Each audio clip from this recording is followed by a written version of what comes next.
இதுதான் பதில். இப்போ நீங்கள் பேசுங்க, உங்களுக்கு தேவைப்பட்டால் அதையும் பதில் சொல்லுங்க. 2 சிறப்பு கவன தீர்மானம் கொண்டு வந்திருக்கிறோம். ஒன்று காவிரி நதிநீர் பிரச்சனை சம்பந்தமாக ஒன்று, மற்றொன்று டெல்டா மாவட்டங்களில் குறுவை சாகுபடி செய்த விவசாயிகள் தண்ணீர் இன்றி பயிர்கள் காய்ந்து அதனால் விவசாயிகள் பாதிக்கப்பட்டிருக்கிறாங்க. அந்த பாதிக்கப்பட்ட விவசாயிகளுக்கு தேவையான நிவாரணத்தை அளிக்க வேண்டும் என்ற 2 தலைப்பின் அடிப்படையில் தான் நாங்கள் கொடுத்தோம். காவிரி நதிநீர் பிரச்சனை பற்றி நான் ஏற்கனவே இதே அவையில் நம்ம கொண்டு வந்தோம். மேகதாது பிரச்சனை சொன்னோம். நடுவர் மன்றத்தை பற்றி இங்கே ஒரு கருத்தை, ஒரு தீர்மானத்தை கொண்டு வந்து நிறைவேற்றிருக்காங்க. அது நான் ஏற்கனவே தெளிவாக நான் சொன்னேன். பத்திரிகையெல்லாம் வேறு விதமாக வருகின்றது. 18ஆம் தேதி கொடுக்கப்பட்ட அந்த சட்டமன்ற உறுப்பினர்களுக்கு கொடுக்கப்பட்ட அரசு தனி தீர்மானத்தில் கொடுக்கப்பட்ட அந்த வாசகத்தின் அடிப்படையில் தான் முன்மொழிஞ்சு அதன் அடிப்படையில் தான் நாங்களாம் பேசணும். ஆனால் இடை திருத்தத்தை நடுவர் மன்றம் அமைக்க வேண்டும் என்று வலியுறுத்தி இந்த தீர்மானத்தில் அவர் மாண்பு முதலமைச்சர் பதில் சொல்லிக்கிட்டு போது சொன்னார். அதை நாங்கள் ஏற்றுக்கொள்ளவில்லை. அது இப்பொழுதும் நான் சொல்லிவிடுகிறேன். அதோட கொஞ்சம் உட்காருங்க, அதை பற்றி விளக்கம் சொல்லி உட்காருங்க, ப்ளீஸ் உட்காருங்க. மாண்புமிகு முதலமைச்சர் அவர்கள் அரசின் சார்பில் தீர்மானத்தை முன்மொழிந்தார்கள். எதிர்க்கட்சி தலைவர் அவர்கள் கடிதம் மூலமாக அன்று காலையே இதில் ஒரு திருத்தத்தை ஏற்றுக்கொள்ளுமாறு ஒரு கடிதம் கொடுத்திருந்தார்கள். முறையாக அது ஆய்வு செய்யப்பட்டு அந்த திருத்தம் ஏற்றுக்கொள்ளப்பட்டு அவைக்கு மாண்புமிகு முதலமைச்சர் அவர்கள் வாக்கெடுப்புக்கு விடுப்பதற்கு முன்பாக நான் சொன்னேன், திருத்தப்பட்ட திருத்தத்தோடு இந்த தீர்மானம் வாக்கெடுப்புக்கு விடப்படுகிறது என்று சொன்னேன். உங்களுக்கு 3 வாய்ப்பு இருந்தது. ஒன்று, மாண்புமிகு எதிர்க்கட்சி தலைவர் அவர்கள் பேசுகிற போதே திருத்தத்தை பற்றி குறிப்பிடுகிறார். இப்படிப்பட்ட திருத்தத்தில் உடன்பாடு இல்லை என்றால் இப்போது இப்படி குறுக்கிட்டு நீங்கள் பேசுவது போல கையை உயர்த்தி இதில் எங்களுக்கு உடன்பாடு இல்லை என்ற கருத்தை அப்போது சொல்லியிருக்கலாம். ஒன்று. 2வதாக, திருத்தம் மாண்புமிகு முதலமைச்சர் கவனத்திற்கு கொண்டு சென்று திருத்தம் செய்யப்பட்டு திருத்தப்பட்ட தீர்மானத்தையும் அவர்கள் படிக்கின்றார்கள். திருத்தப்பட்ட அப்போதும் நீங்கள் உங்களுடைய எதிர்ப்பை தெரிவிக்கவில்லை.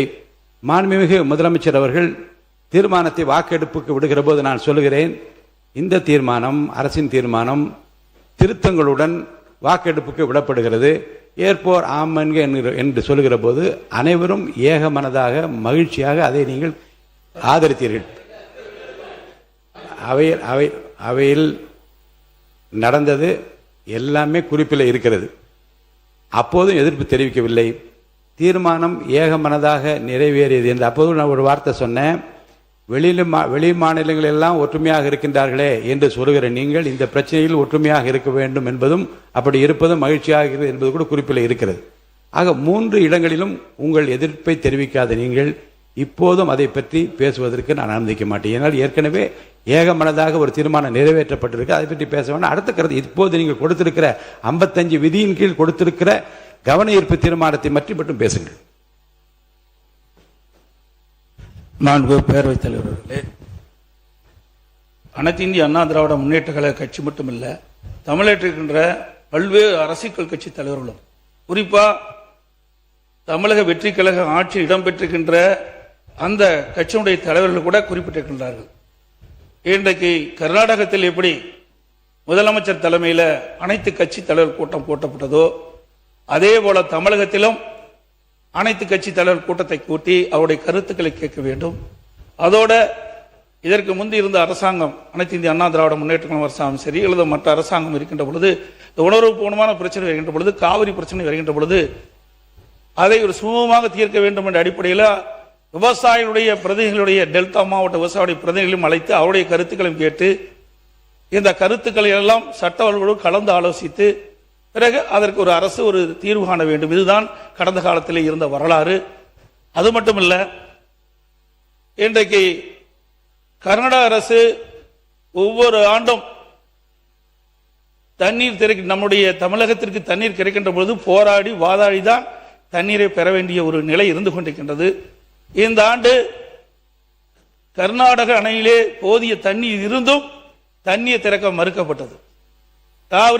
காவிரி நீர் ஒழுங்காற்று குழு பரிந்துரையின்படி காவிரி மேலாண்மை ஆணையம் 15 நாட்களுக்கு தினந்தோறும் 3500 கனஅடி தண்ணீர் காவிரியிலே தண்ணீர் திறந்திட வேண்டும் என்று உத்தரவு பிறப்பிக்கப்பட்டும் ஒரு தண்ணீர் திறக்கவில்லை.